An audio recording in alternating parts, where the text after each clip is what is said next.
Bueno, buenos días a todos. Hoy tenemos el gusto de tener a la doctora Marcela Azula, quien ya está terminando su fellow en retina.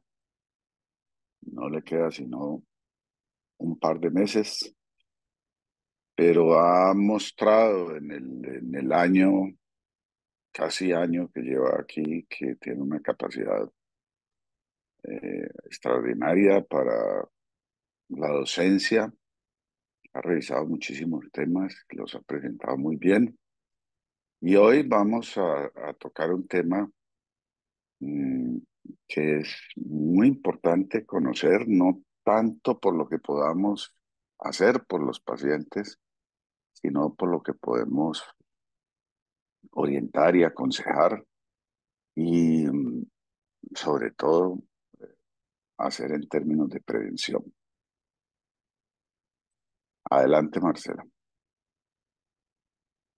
Buenos días, muchas gracias.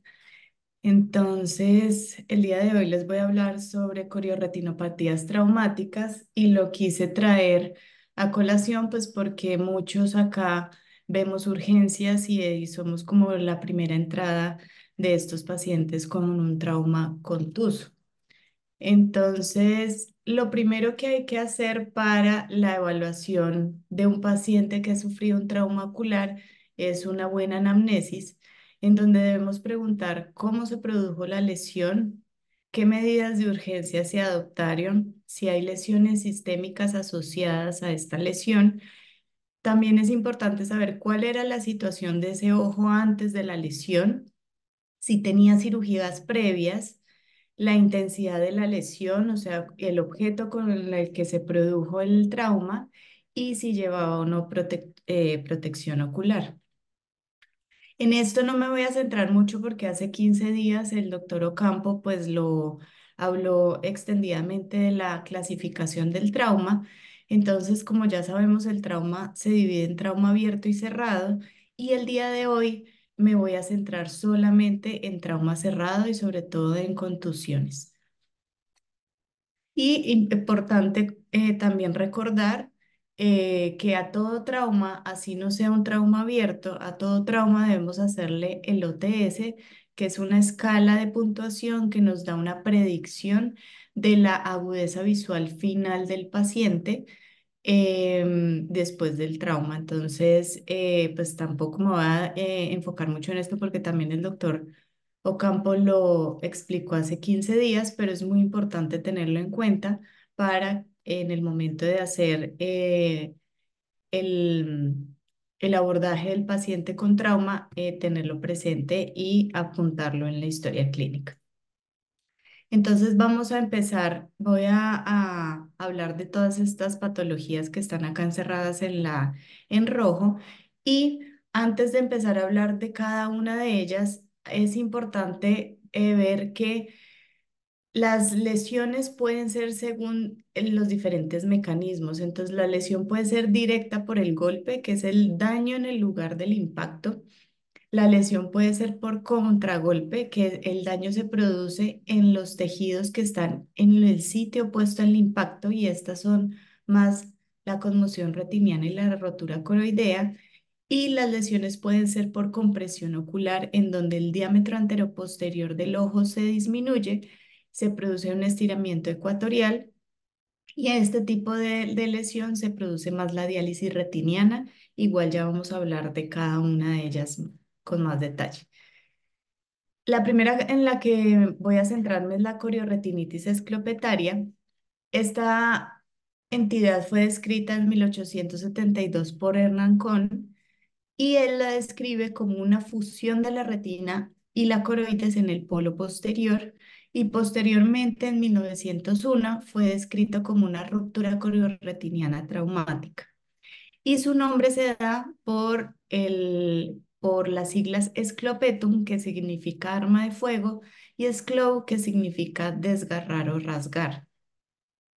Entonces, en esta entidad se produce un desgarro en la retina neurosensorial y de la coroides, debido a un proyectil de alta velocidad que penetra dentro de la órbita, pero no dentro del globo ocular. O sea, no se produce un trauma abierto, la esclera está completamente intacta y lo que se produce es el mecanismo de la lesión es por las ondas de choque que son transmitidas de este proyectil que va a alta velocidad y chocan contra el globo ocular.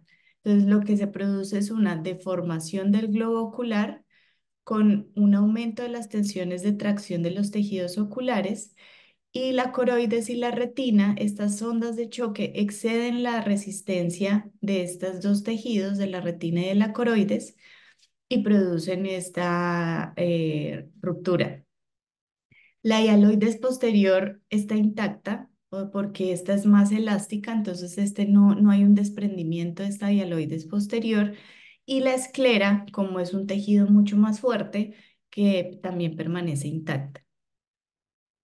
Entonces acá podemos ver que hay un área en donde hay ausencia de retina y de coroides y lo que estamos viendo directamente es la esclera. Entonces, toda esta lesión es debida a que no hay retina y coroides y lo que estamos viendo es esclera desnuda. Y esta puede estar asociada a hemorragias vítreas, hemorragias intrarretinianas y subretinianas, y es importante también saber que este tipo de enfermedad pueden generar hemorragias vítreas tardías. El riesgo de desprendimiento de retina con esta enfermedad es bajo por dos razones. Uno, por lo que ya les dije ahorita, la hialoides posterior está intacta, entonces no hay un desprendimiento del vítreo ni de la hialoides que esté produciendo tracción retiniana. Y además, en todo el borde acá de la lesión se produce una adhesión de la retina a la coroides como una sola unidad. Por lo tanto, pues no hay la posibilidad de que entre líquido y desprenda la retina. En esta fotografía podemos ver un paciente que tiene esta lesión en periferia temporal. Esta es la esclera desnuda y acá alrededor se puede ver que empieza ya la retina como tal y la coroides. Además tiene una cicatriz fibrosa alrededor en donde esta cicatriz fibrosa está comprometiendo el área foveal y pues el área macular y foveal y probablemente este paciente tiene una disminución de la visión por esta cicatrización extensa.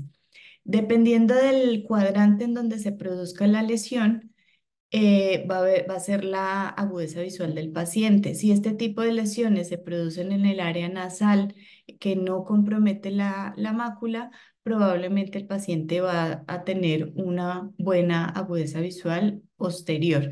Entonces, eso sí depende, es del área donde se produce la lesión y los tejidos adyacentes que estén implicados. En este artículo es una serie de casos observacional retrospectiva en donde se revisaron 33 publicaciones de 61 ojos. Implicados estaban 59 pacientes, la mayoría, hasta el 88,1% fueron hombres, y ellos concluyen que el pronóstico visual del paciente depende del estado de la mácula y la ubicación de la esclopetaria, o de la lesión, como les acabo de decir anteriormente, y que el tratamiento de estos pacientes se debe individualizar.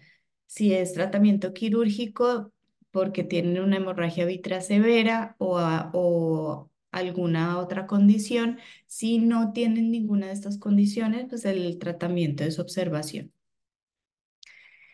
Y tampoco existe ningún consenso sobre ese tratamiento porque pues hay un bajo número de casos y porque las lesiones son muy variables. Entonces, lo que ya les dije, la mayoría se deja en observación y cirugía si hay alto riesgo de desprendimiento de retina, por ejemplo, que el paciente tenga desgarros asociados a esto o una hemorragia vítrea densa. Pueden haber complicaciones, entonces estos pacientes pueden tener hemorragias vítreas tardías y un desprendimiento de retina, pero como ya lo dijimos, solamente por la escleropetaria no es frecuente, probablemente hay algo adicional a esta condición que nos predispone a un desprendimiento de retina. Y el pronóstico depende de la ubicación de la lesión. Sin embargo, ellos hablaban que hasta solamente el 16,4% consiguen una visión normal de 20/20 después de la lesión. Otra de las lesiones que vamos a hablar hoy es la conmoción retiniana. La conmoción retiniana fue descrita por Berlín en 1873 y esta es una retinopatía secundaria a un trauma directo, que es el golpe o el contragolpe, que son sitios distales al trauma. Esto puede involucrar tanto la retina periférica o el polo posterior y cuando involucra el polo posterior se llama edema de Berlín, gracias a la persona que lo descubrió.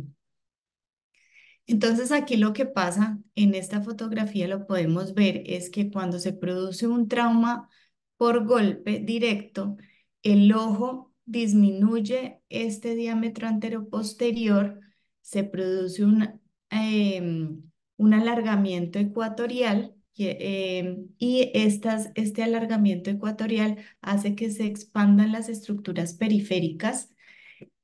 La retina absorbe las ondas de choque y se produce lesiones en los segmentos externos de los fotorreceptores y la unión con el epitelio pigmentario de la retina. Y entonces las características de esta condición es que la retina se vuelve blanca como un blanco brillante y esto puede darse horas después del golpe.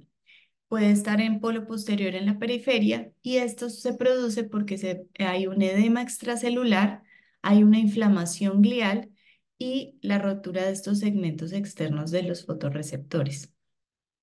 Otras cosas que podemos ver asociadas es irregularidades transitorias del epitelio pigmentario de la retina, que son estas flechas blancas, nos están señalando la hiperreflectividad de la capa elipsoide y de la retina externa, que en el momento en el que se desinflama y vuelve como a su normalidad, se pierde, pues se quita esta hiperreflectividad. Con este tipo de trauma, los pacientes también pueden tener miopías transitorias y desprendimientos de retina traumáticos. Y el pronóstico de recuperación visual es aproximadamente 3 a 4 semanas. La recuperación visual puede estar limitada si hay una epiteliopatía pigmentaria macular, si se producen asociadas roturas coroideas o agujeros maculares. Entonces acá podemos ver una fotografía en donde hay una gran extensión de esta conmoción retiniana o edema de Berlín que involucra el polo posterior y la mácula y se extiende hacia la periferia. Además, en el asterisco está señalando unas hemorragias prerretinianas.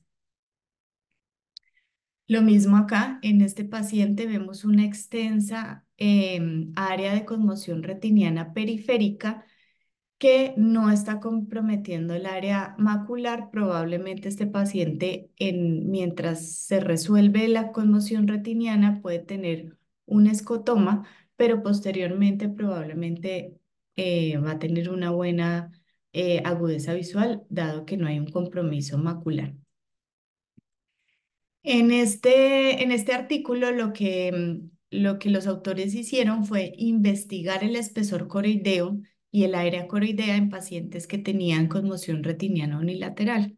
Entonces, lo que hicieron fue recolectar 8 pacientes que hayan tenido una conmoción retiniana y se les hizo OCT al ojo con el trauma y el grupo control fue el ojo contralateral del paciente que no había sufrido ningún trauma. El OCT se les hizo aproximadamente entre 0 a 7 días posteriores al trauma y lo que se vio es que el espesor coroideo y el área coroidea subfoveales fueron mayores en los ojos que tenían edema de Berlín, con lo que se asoció una menor agudeza visual, por lo tanto, Esto valida la hipótesis de que hay un edema y hay una inflamación, un edema extracelular y una inflamación de todas las capas de la retina. Las complicaciones pues no son secundarias como tal a la conmoción retiniana, sino al trauma, que pueden ser agujeros maculares, los desgarros periféricos, roturas coroideas y atrofias corioretinianas una vez se resuelva el edema. Y el tratamiento, no existe un consenso sobre el tratamiento a estos pacientes. En algunos dicen que es mejor dar esteroides vía oral, esteroides sistémicos y acompañado con esteroides tópicos, pero los pacientes que igual no se les da ningún tratamiento también resuelven eh, de 6 a 4 semanas aproximadamente. Entonces, no hay un consenso sobre si dar o no esteroides a estos pacientes con este tipo de edema. En las roturas coroideas, entonces estas fueron descritas en 1854 por von Graeff, y en esta se produce que la retina esté intacta y se produce una ruptura en la membrana de Bruch. Y esto se da porque la retina es un poco más elástica que la membrana de Bruch, que es completamente inelástica. Entonces se produce una rotura solamente a este nivel. Estos tipos de roturas pueden ser directas o indirectas, y las directas se localizan como en el área del golpe, en el lugar donde fue el impacto, y generalmente son paralelas a la hora serrata, pero no son tan frecuentes. Las más frecuentes son las indirectas, que ocurren en un sitio distal al golpe, o sea, es una lesión por contragolpe, y generalmente se producen como unas lesiones curvas en el polo posterior que ya les voy a mostrar más adelante. Lo que produce el trauma son unas fuerzas de compresión, y como ya les había dicho, la membrana de Bruch y la coriocapilar son rígidas, por lo tanto se produce una ruptura de esta capa, y se puede producir hemorragias subretinianas secundarias al trauma. Pacientes con pseudosantoma elástico, en este tipo de pacientes la membrana de Bruch es mucho más frágil. Entonces, después de un trauma, incluso que no sea traumas menores o traumas que no sean muy severos, se pueden producir múltiples roturas coroideas o roturas coroideas extensas.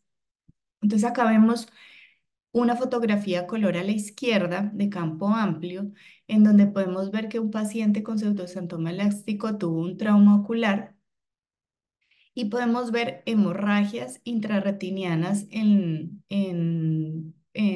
periferia media y en polo posterior, y todas estas lesiones pequeñas blancas son roturas coroideas que acá en la autofluorescencia se ven como lesiones hipoautofluorescentes en toda la retina, en todo el polo posterior y la retina em, periférica nasal. Este es un caso de un niño de 11 años en donde sufre un trauma con una pelota de béisbol. En la fotografía de arriba a la izquierda es el día 1, pues el día que consultó, en donde la agudeza visual era 20/100, y se puede evidenciar una hemorragia subretiniana. Sabemos que es subretiniana porque acá vemos los vasos sanguíneos pasando por encima de la hemorragia, que compromete pues la fovea y gran parte del área macular, y acá podemos ver una lesión curva temporal a la fovea. En el OCT que se le tomó en ese día inicial, entonces se ve acá una pérdida de continuidad de la membrana de Bruch con la hemorragia subretiniana. Y esta es una fotografía de unas 3 semanas después del trauma, en donde ya se ha absorbido por completo la hemorragia subretiniana. Entonces vemos una clara cicatriz de la ruptura coroidea, Aquí tenemos la fóvea que también tiene una cicatriz y también tiene, se ve blanca por hemoglobina deshemoglobinizada en esta área.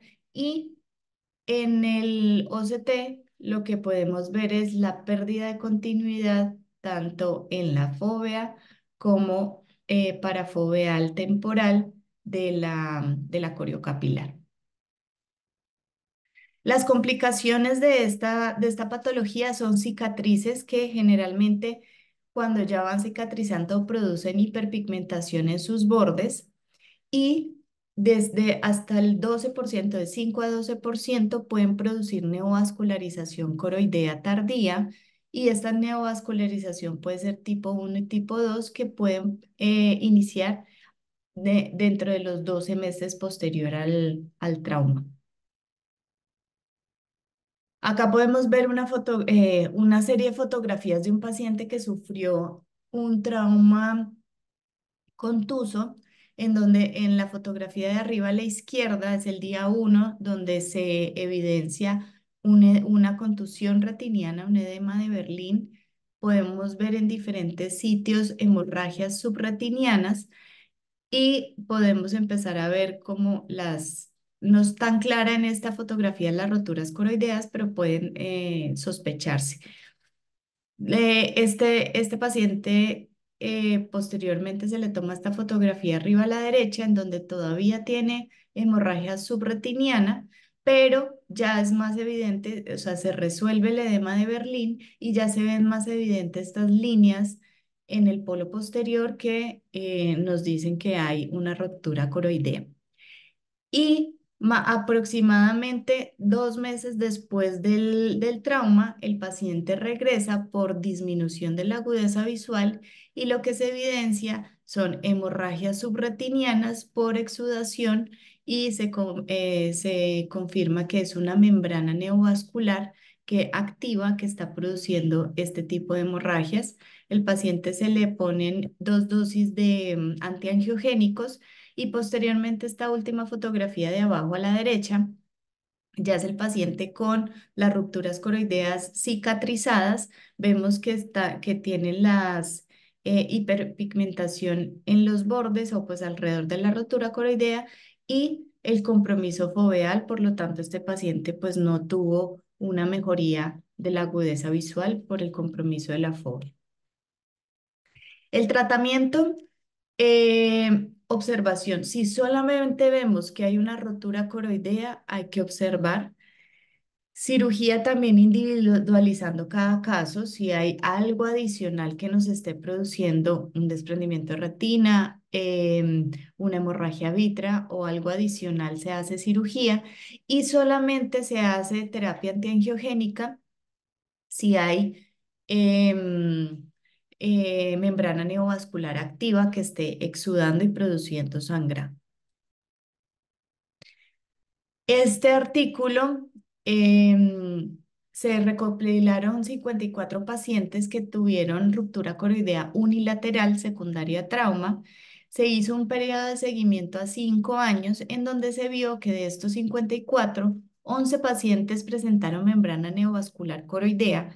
En el momento de la valoración de los pacientes, 4 ya estaban inactivas. Probablemente estos pacientes no consultaron porque pues, la agudeza visual no cambió y 5 de estos pacientes estaban activas, en donde se trataron con 4 con bevacizumab y 1 con ranibizumab y todos estos pacientes presentaron mejoría de estas hemorragias y de esta membrana neovascular, todos los que fueron tratados con anti-VEGF. Y lo que vieron en este periodo de seguimiento es que estos pacientes van a necesitar menos inyecciones para tratar estas membranas neovasculares que los pacientes que tienen degeneración macular asociada a la edad. Otra de las que vamos a revisar hoy son las diálisis retinianas y las diálisis retinianas es una desinserción de toda la retina de la pars plana de la hora serrata. La diferencia de una diálisis retiniana con un desgarro es que el desgarro, cuando lo vemos, tiene un segmento, tiene un flap anterior y se ve la ruptura y el desgarro, mientras que en la diálisis no hay retina en la parte anterior porque es una desinserción completa de la retina. Entonces, la mayoría de estas diálisis retinianas se hacen en los cuadrantes inferotemporales hasta un 66%, en el cuadrante superonasal 14%, superotemporal 10% e inferonasal en un 4%. Hasta un 17% de estos pacientes pueden producir desprendimientos de retina. Estos son más frecuentes en pacientes jóvenes, que son los que más frecuentemente tienen trauma ocular. La mayoría son posteriores al trauma y en esta importante es que no hay desprendimiento del vítreo posterior. Por lo tanto, es menos frecuente que se produzca un desprendimiento de retina o si se produce un desprendimiento de retina, este avanza más lentamente, diferente a otro tipo de desgarros gigantes o desgarros pues, que nos produzcan un desprendimiento de retina. Y la presencia de proliferación vitreoretiniana es excepcional, generalmente no se produce PBR en estos pacientes. Entonces acá vemos una fotografía, en la fotografía de la izquierda es una fotografía de campo amplio a color en donde vemos una diálisis retiniana inferior que nos compromete aproximadamente 2 usos horarios, pero este paciente sí tiene un desprendimiento de retina asociado y probablemente este desprendimiento de retina es crónico porque vemos aquí una línea demarcatoria que nos está demarcando hasta dónde va el desprendimiento de retina. Y acá podemos ver una diálisis retiniana. Entonces, como yo les decía anteriormente, en los desgarros, aquí veríamos el flap anterior de la retina y el desgarro, mientras que en la diálisis retiniana vemos la hora serrata, pero no vemos retina en la parte anterior. La abulsión del nervio óptico, entonces esto es un evento catastrófico y puede ser un trauma cerrado de alto impacto que nos produzca abulsión del nervio óptico o un trauma penetrante que llegue hasta el nervio óptico y seccione el nervio óptico. Esto es una pérdida aguda de la visión, el paciente queda abruptamente con visión en NPL y la lesión puede ser directa o indirecta. La directa es por un trauma penetrante que secciona algo cortopunzante, que secciona el nervio óptico, que es menos frecuente. Y la indirecta es una lesión que se hace por una fuerza de torsión rápida y el movimiento anteroposterior rápido que produce una desinserción del nervio óptico del globo ocular. Otros mecanismos es el desplazamiento abrupto anterior, como se produce el golpe, el ojo va hacia atrás y el desplazamiento anterior abrupto también puede producir la desinserción y la abulsión del nervio óptico o la retropulsión del nervio óptico que hace que se separe. Entonces, en este artículo hablan del mecanismo más frecuente de la abulsión del nervio óptico, en donde acá en esta primera fotografía a la izquierda vemos estas flechas que nos indican cuando se produce el golpe, todo el complejo, este sería el ojo y este amarillo sería el nervio óptico, todo el complejo ojo nervio óptico se va hacia atrás y posterior a que por las fuerzas de tracción, el ojo vuelve hacia adelante abruptamente y hace una torsión por el fenómeno de Bell, hace una torsión superior y el nervio óptico está hacia atrás. Entonces, en este mecanismo de que se devuelve el ojo hacia adelante y hace la torsión es que se produce la desinserción del nervio óptico al ojo. Hasta un 85% de esta abulsión ocurren en la unión de la cabeza del nervio óptico y el globo ocular y algunos pacientes se informa que la abulsión ha sido en sitios más posteriores, pero es menos frecuente, es más que todo por traumas penetrantes que diseccionan como tal el nervio óptico. Entonces, ¿cómo vamos a ver a estos pacientes en el fondo de ojo? Le vamos a ver hemorragias extensas prerretinianas alrededor del nervio óptico, incluso hemorragias dentro de él, donde debería estar el nervio óptico. Y lo importante es que pues, siempre van a producirse una oclusión de arteria central de la retina, por lo tanto vamos a ver una retina isquémica. Acá podemos ver un paciente en el que no se alcanza a ver el nervio óptico, podríamos decir simplemente que esto es una hemorragia prerretiniana y no vemos el nervio óptico, pero sí vemos acá una isquemia severa en donde hay ausencia de vascularización en los cuatro cuadrantes, una retina isquémica, entonces podemos sospechar la abulsión del nervio óptico, así no lo estemos viendo directamente. Otro importante saberlo es el síndrome del niño sacudido. El síndrome del niño sacudido fue descrito por Kefi, que fue el primero en demostrar la asociación entre la sacudida de un bebé que tenía hemorragia intracraneal y hemorragias intraoculares. Y esta se produce por el latigazo cervical. Entonces, estas hemorragias retinianas son manifestaciones más comunes de la lesión secundaria al síndrome del niño sacudido. Ya les voy a mostrar cuáles son las lesiones y esta se observa entre un 75 a un 85% de los niños. Y el número y la severidad de estas hemorragias se correlaciona también con la severidad del daño neurológico. Entonces, si nosotros vemos unas hemorragias muy fuertes o intraoculares, tenemos que tener asociación que estas hemorragias probablemente están igual, afectando igualmente en la parte neurológica. Entonces, en Estados Unidos hasta 2 millones de niños sufren de maltrato infantil y en Colombia el reporte de medicina legal del año pasado, del 2023, reveló que cerca de 11.441 niños fueron víctimas de violencia infantil. En el 6% de los casos de violencia infantil, el oftalmólogo es el responsable de reconocer el abuso. Entonces, por eso es importante tener esta entidad presente para reconocerla y poder hacer como el reporte. Hasta un 30 o un 40% de estos niños maltratados pueden desarrollar manifestaciones oftalmológicas que son las hemorragias vítreas, hemorragias retinianas a cualquier nivel, o sea, puede ser subretinianas o puede ser intrarretinianas y pueden presentarse pliegues retinianos perimaculares.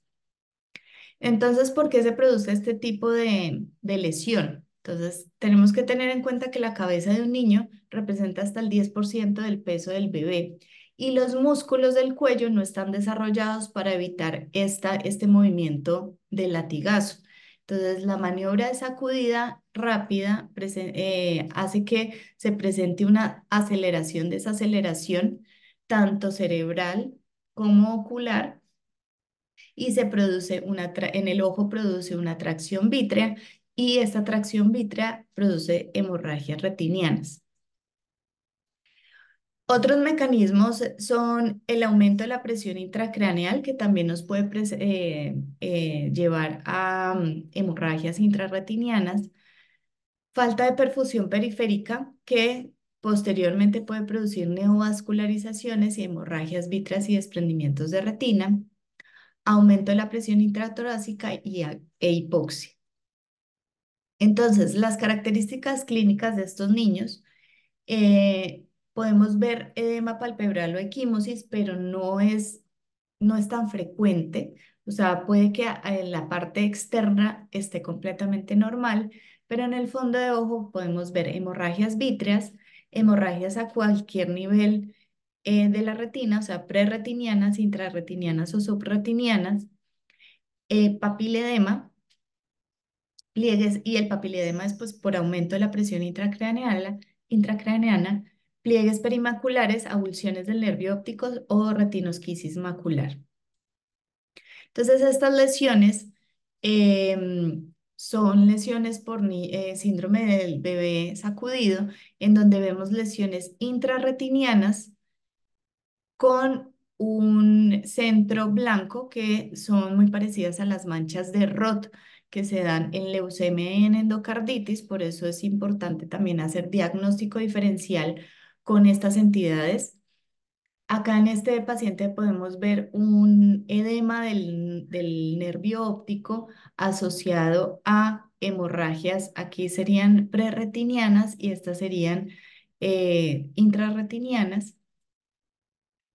Y en esta fotografía podemos ver hemorragias extensas, prerretinianas, intrarretinianas y también como las características de una hemorragia parecida a las manchas de Roth. Pero en este tipo de pacientes tenemos que tener el diagnóstico diferencial. Y en estos, generalmente estos pacientes presentan lesiones bilaterales, no tienen que ser simétricas, puede que un ojo esté más comprometido que el otro, pero en la mayoría de veces estos pacientes presentan este tipo de lesiones simétricas. Este es el mismo, el ojo de los dos ojos del mismo bebé, en donde se ven las lesiones, las hemorragias prerretinianas y hemorragias intrarretinianas en los cuatro cuadrantes.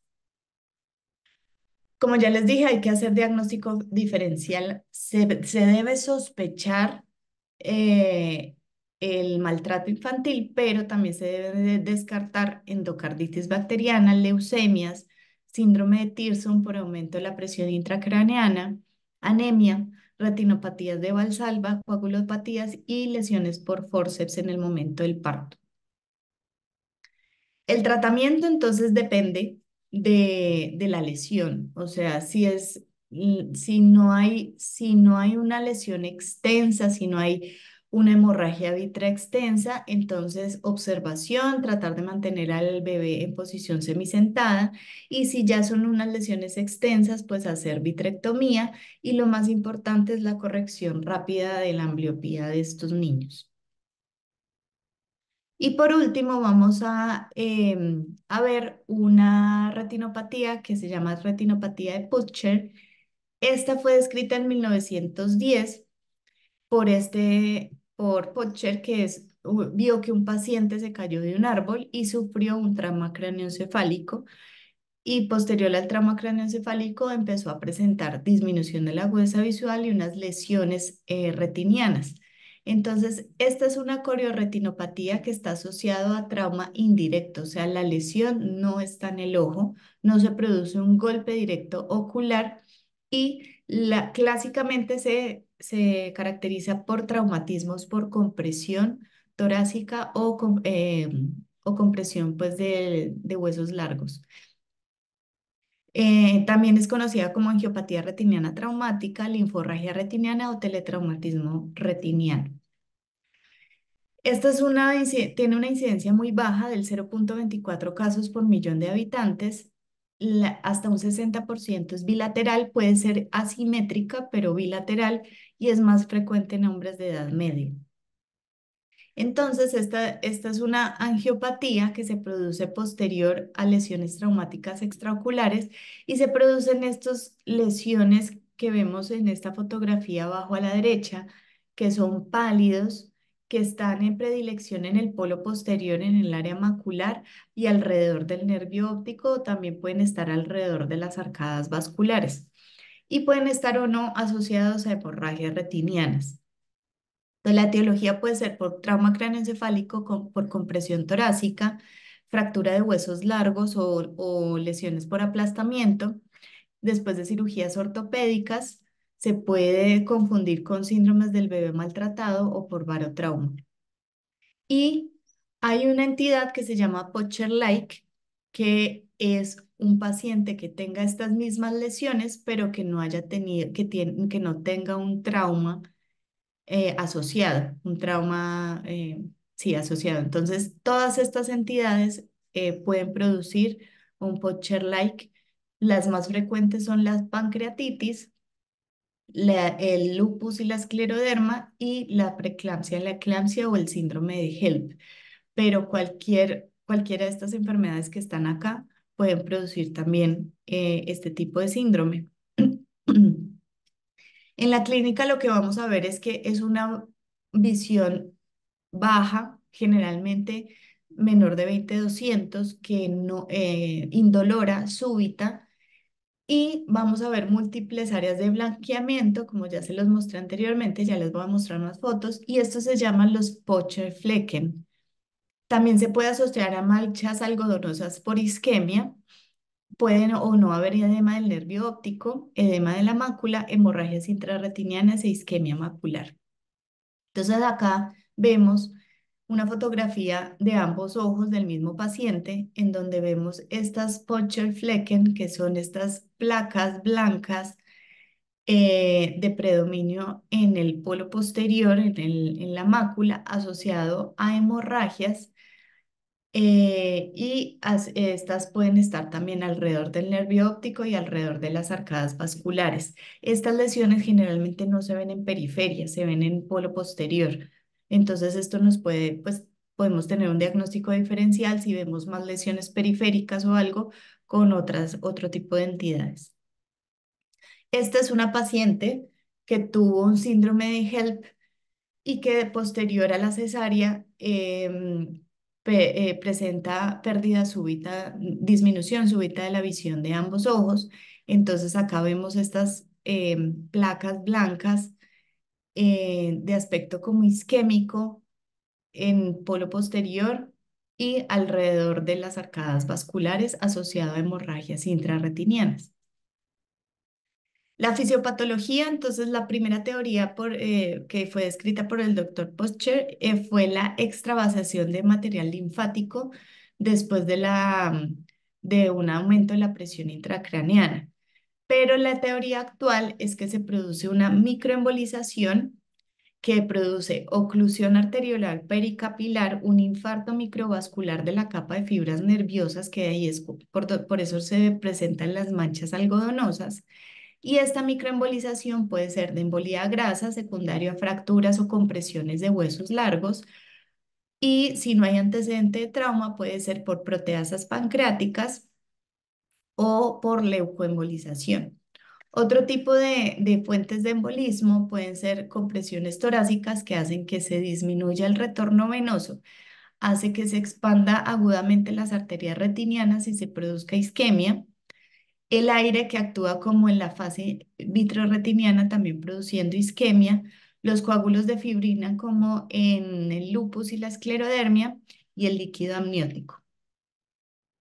Entonces, los criterios diagnósticos para decir que es una corioretinopatía tipo Pocher, deben haber los Pocher-Flecker, que son las lesiones blancas en placa en el polo posterior, hemorragias intrarretinianas y manchas en polo posterior, pero siempre debe haber un antecedente de trauma. Si vemos este tipo de lesiones, pero el paciente no tiene antecedente de trauma, podemos decir que es un Pocher-like y son los mismos tipos pues se ve exactamente igual, pero buscarle la enfermedad sistémica causante a este paciente. Y pues en el Pocher, pues tiene un antecedente de trauma, pues el tratamiento es observación, y en el Pocher-like siempre hay que hacer pues exámenes para saber cuál es la causa que está produciendo esta enfermedad. El diagnóstico diferencial pues es con lesiones, con enfermedades infecciosas, con retinopatía lúpica, siempre indagar sobre conmoción retiniana, indagar sobre traumas directos en el ojo, arteritis de células gigantes. Estos pacientes tienen mal pronóstico visual cuando se presentan infartos maculares, cuando hay inflamación del nervio óptico, cuando se produce hiperfunción coroidea, y cuando han tenido un episodio previo. Cuando sabemos que han tenido un episodio previo y vuelven a tener otro episodio, pues es un mal pronóstico visual. Y pueden tener complicaciones, la mayoría son atróficas, después de que resuelve estas microembolias. Generalmente se producen atrofias ópticas, atrofias del EPR, atrofia macular y atenuación de los vasos de la retina. Y el tratamiento, entonces encontré esta revisión sistemática de la literatura en donde el objetivo era evaluar la eficacia de los tratamientos disponibles para esta retinopatía. Se revisaron 76 estudios en donde habían 139 ojos y ellos vieron que no hay una diferencia significativa en la agudeza visual posterior en pacientes que han sido tratados con esteroides sistémicos versus los pacientes que han estado en observación. Entonces, igual que en la contusión retiniana, no hay un consenso sobre el tratamiento que se debe hacer a estos pacientes porque la mayoría pues quedan con agudeza visual igual, tengan o no tengan tratamiento con esteroides. Entonces, ya para terminar, para concluir, entonces la conmoción retiniana resuelve sola en unos pocos días. Los pacientes con ruptura coroidea hay que observarlos de cerca por el riesgo que tienen los 12 meses, pues durante los primeros 12 meses de desarrollo de membrana neovascular coroidea secundaria. Los pacientes con corioretinitis completaria tienen mayor riesgo de generar hemorragias vítreas tardías. Y en pacientes con el síndrome de Pocher y la conmoción retiniana, pues el tratamiento con esteroides es controvertido. Y en el síndrome del niño sacudido, hay que tenerlo en cuenta porque el oftalmólogo puede ser el primero en hacer el diagnóstico y en reportar el maltrato. Eso era lo que les tenía para hoy. Muchas gracias, Marcela. Muy, muy completa la revisión. Yo quiero hacer énfasis en unos puntos en donde con frecuencia he visto errores. Uno es el mecanismo esclopetario. Yo prefiero usar ese término del el trauma. En el trauma el mecanismo es esclopetario, que quiere decir que hay una indentación brusca del ojo sin ruptura, sin corte, rápida. La típica, la original, es la de las balas, pues, de la escopeta, ah, que cuando esa mucha velocidad produce como una quemadura de la coroides y la retina. Pero puede ser por objetos no agudos, por ejemplo, un chuzo, una aguja que no sea realmente aguda y no penetre, pero produzca una deformación del ojo, o un machete por la parte de atrás, que a veces atacan cuando deciden darse disque planazos, se dan con la parte de atrás del machete y eso produce una indentación brusca del globo y rompe la retina. Ahí es donde he visto mucha confusión, porque el oftalmólogo que ve el paciente ve un desgarro grande y considera que, pues, que eso es una urgencia, que hay que salir corriendo a operarlo porque se va a desprender la retina. Y como dijo muy bien Marcela, pues aquí no hay desprendimiento de vitro posterior, hay marcado edema y trauma alrededor del desgarro y suelen con reposo sanar solos. Y una palabra ahí también en general, trauma, contuso, eh, sanan solo. Yo si mucho uso AINES cuando hay dolor e inflamación, pero muy raras veces, o diría que casi nunca, eh, justifico los esteroides. Es una práctica muy común asustarse con un hallazgo intraocular y darle a veces dosis masivas, inclusive intrahospitalarias, de esteroides a los pacientes. Y como mostró Marcela, en prácticamente todas las entidades de las que habló, se han hecho estudios muy buenos y no hay ninguna prueba. Pero los médicos a veces nos sentimos que tenemos que hacer algo y ese algo se traduce siempre o casi siempre en mandarle esteroides al paciente sin pensar en que ese algo puede ser dañino, porque pues hay muchos efectos colaterales. Y si no está demostrado el valor de los esteroides, pues yo no lo justifico. Yo prácticamente nunca los he usado y no he visto mayor diferencia en términos de recuperación.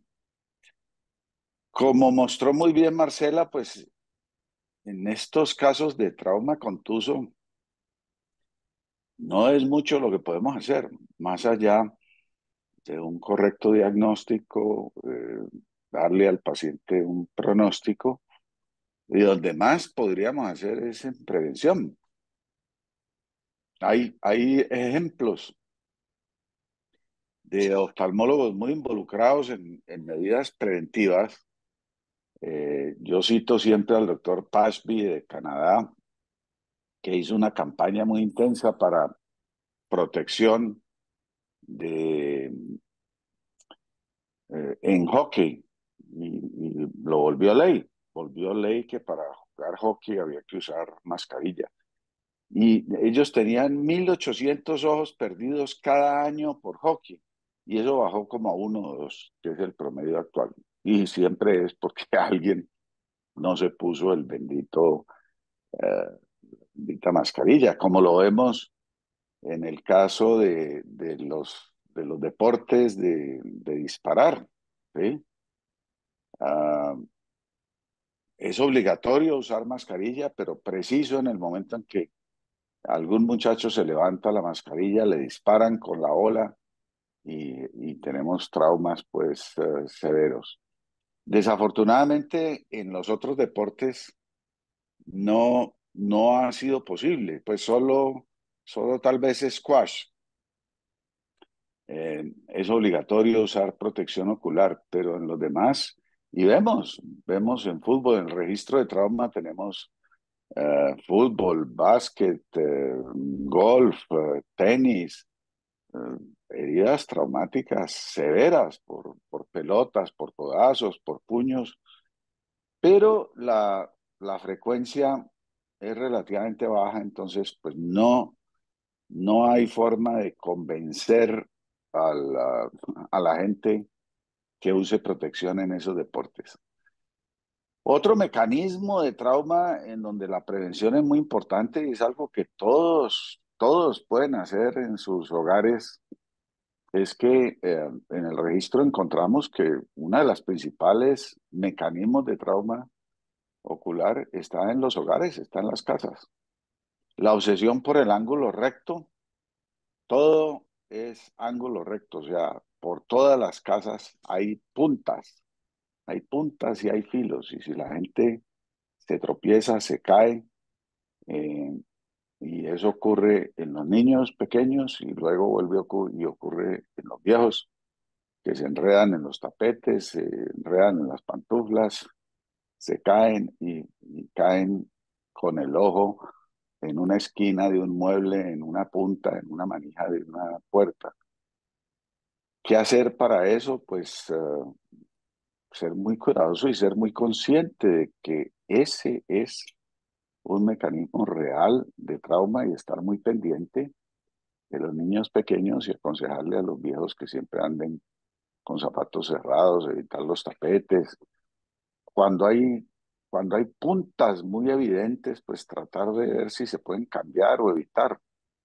El ideal sería que cambiara el diseño de los muebles y y que no hubiera tanta esquina, que siguiéramos las enseñanzas de Gaudí, ¿no? La otra entidad en donde vemos o he visto confusión es en el Purcher, en el Purcher Like, sobre todo. Eh, en Purcher es muy frecuente en grandes fracturas, por ejemplo, fracturas de piernas o aplastamientos abdominales o torácicos, que aparezcan las lesiones de Purcher. Pero cuando aparecen las lesiones tipo Purcher y no hay antecedente de trauma, pues ahí mostró Marcela un listado de enfermedades grande, ¿no? Ahí he visto errores también en donde a un paciente con lupus, por ejemplo, le hacen diagnóstico de endoftalmitis por cándida y lo ponen en anfotericina y lo que tiene es un Purcher, ¿sí? Y así en todas las demás entidades. Entonces, cuando ustedes sean interconsultados, porque estos generalmente son pacientes hospitalizados o en malas condiciones, tengan en mente el aspecto del Purcher y a veces quitarle al paciente un diagnóstico macabro, ah, como una sobreinfección, pues es muy importante. Y por último, mencionar lo de la Shaken Baby. Esto ha ido evolucionando. En un momento dado, a mí me tocó un momento en donde oftalmólogo que viera una hemorragia retinal en un niño, llamaba a la policía ahí mismo, ¿no? Y se iban los papás detenidos y el niño se iba para cuidado del gobierno. Y se reportaron errores, ¿no?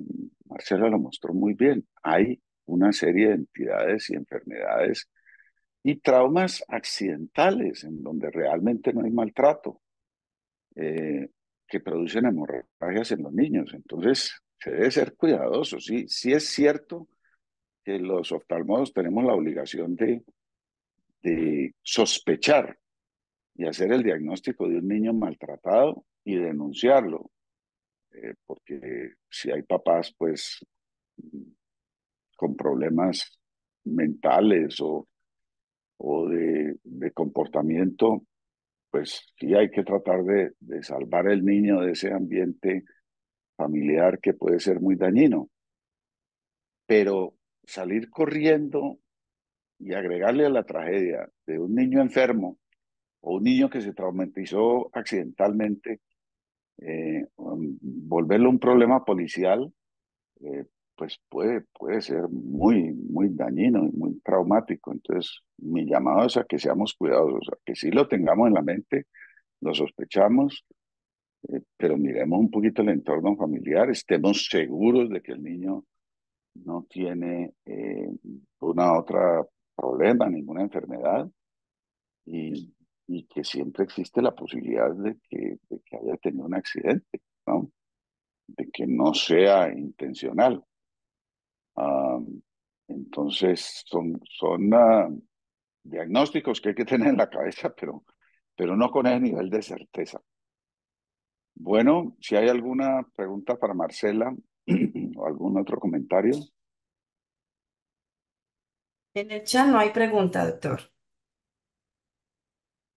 y aquí en vivo, en directo, hay alguien que quiera le haya quedado alguna duda.